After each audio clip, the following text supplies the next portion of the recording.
My mother is one of those people who is a huge know-it-all, who loves to brag about how intelligent she is. It was horrible growing up in a house with her, as she would always belittle me if I didn't know something. I have caught her out on a couple of occasions and proved that she was incorrect. She would then pull that stupid open-mouthed shocked face for a few seconds. She would then refuse to speak to me for a few days, until I eventually caved and apologized to her. Lately, she has been driving me crazy as she won a local trivia quiz and has been bragging about it non-stop. She would always smirk and tell me that I am so lucky to have a mother as intelligent as her. So I decided to take her down a peg or two.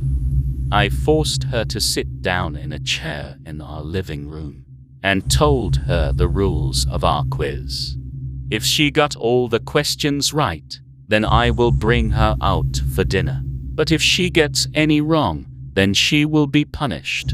She reluctantly agreed to take part in the quiz. I was starting to get worried as the quiz progressed because she was getting all of the questions right. I decided to throw in an awkward one for the last question. I asked her for the name of the main actor in the 2003 film, The Room. She sat there open-mouthed, and I knew that I had caught her out. I told her that the name of the actor was Tommy Wiseau.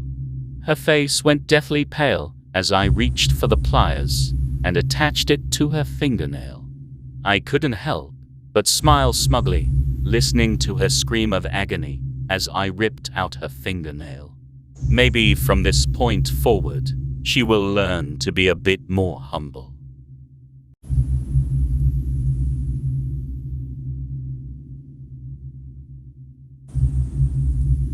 He knew she was the one on their first date. She'd sat across from him awkwardly giggling and swirling a straw in her drink. They talked about typical first date things. After a few drinks, he asked her to tell him something she'd never told anyone before. She nervously giggled and shyly told him about her hamsters. How when she was a child, she had a hamster. One day it bit her. She'd reacted by squeezing it until it no longer moved. She didn't want her mom to find out what had happened, so she stuck its lifeless body back in the cage. There was a new hamster in the cage the next day after school. She laughed and told him that she had probably like 10 different hamsters growing up. It was pretty messed up, but also strangely adorable. So for their next date, he brought a hamster, and they dissected it together. Then, they made love. Their relationship moved fast after that. She moved in 2 weeks later. He felt like he had known her his whole life. They spent their date nights roaming the streets, looking for strays. On their 1-month anniversary, he bought her an empty charm bracelet and a dog from the pound. As she cut open its stomach, a heart-shaped charm fell out. As he clipped the charm to the bracelet, she cried and told him no one had ever done anything so romantic for her. It became their thing. Within 6 months, her bracelet was full, so he knew he had to do something big. 2 weeks after their 6-month anniversary, he blindfolded her and led her to the basement. She looked so cute in her surgical gown. He removed her blindfold. She clapped her hand over her mouth, and her eyes welled with tears. It had been so easy to get the homeless man to come home with him. It had been even easier to drug and force-feed him. He was so nervous as she dove the knife into the man's abdomen, blood spraying both of them. He figured every guy felt like this before they popped the big question. After several minutes of digging around, she finally found the ring. He took it from her and dropped to one knee. Of course, she said yes. They passionately kissed. She giggled as she wiped a splotch of blood from his cheek. He knew they'd live happily ever after.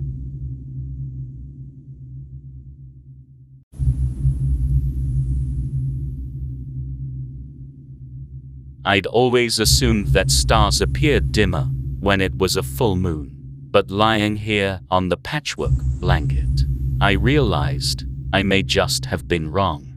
It was like they were shining brighter tonight, just for me. I never realized how soothing the sound of a still lake could be either. Much louder than I remember. I swear I could hear the water breaking onto the beach, as if I were lying next to the ocean. The noise complemented the distant hooting of the owls and the weird squeaky barks of the fox, like nature's very own symphonic orchestra. I can't believe that I only just learnt a few months ago that's what foxes sound like, I laughed quietly to myself. And the scents, the luscious scents of nature, the pine trees, the wildflowers. Heck, even the wet shingly sand smelled divine. I'd never given them much notice in the past. There was always tomorrow to slow down and smell the flowers. Unfortunately, tomorrow never comes. I couldn't help but smile to myself, as I realized today was that tomorrow I always was promising myself. I closed my eyes to absorb all of the stimulating scents and sounds of the peaceful world around me. As I opened my eyes, I swear I saw a shooting star. I made a wish, but I doubt that wish could ever come true now. You look so beautiful right now, almost serene, he whispered, stroking a strand of wet hair from my face. I looked into his eyes. They seemed softer now. I smiled, and his eyes lit up. He thought I was smiling for him. I wasn't. That smile was for me, and for being able to be so alive, for the first time in my 28 years on this earth.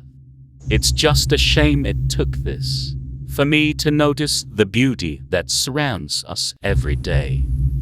As I reached my hand to my stomach, I could feel the deep gash. It was exposing my intestines, and I realized at that moment that death was near. Isn't it funny that this is the first time I felt so alive, so appreciative of the world around me, so conscious of my surroundings, whilst only moments from death.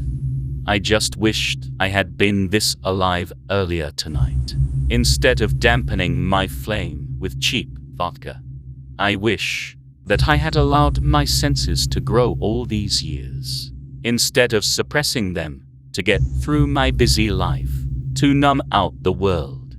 I wish I'd have been able to have been so conscious of my surroundings, never fought against my gut feeling to the point it left me, leaving me with no survival instinct. Because maybe, just maybe, I wouldn't have left the bar with this handsome stranger tonight.